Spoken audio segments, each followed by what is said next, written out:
He pulled the trigger before realizing who she really was.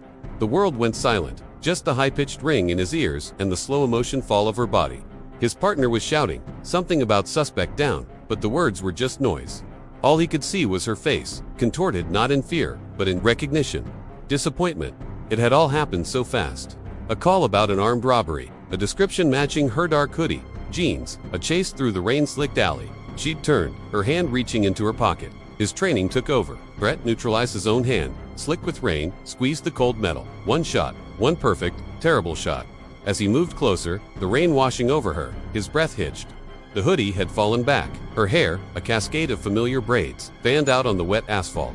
He knelt, his heart a frantic drum against his ribs. His trembling fingers pushed aside a wet strand of hair from her face. It couldn't be. The woman he'd just shot, the suspect, wasn't a stranger. She was his sister, his estranged sister, Sarah, who he hadn't seen in 5 years, since a family argument tore them apart. Her hand, the one that had reached into her pocket, was now open. Clutched inside wasn't a weapon. It was a small, worn photograph of the two of them as kids, smiling on a bright summer day. She had been coming to find him, to make peace. He saw the flashing lights of the ambulance reflecting in the growing pool of water around her, mixing with her blood. But all he could see was that photo, the two smiling kids, oblivious to the world that would one day pit them against each other in a dark alley. Armed with nothing more than a misunderstanding and a lifetime of prejudice he never thought he carried. He had followed the rules. He had followed his training.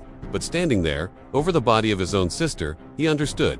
The real threat wasn't in her pocket. It was in his own heart, a blind spot shaped by a world that taught him to see a suspect before he saw a soul. The rain felt like tears, but he had none left to cry. He had shot the only family he had left, not because she was a threat, but because, in that split second, he had forgotten she was human.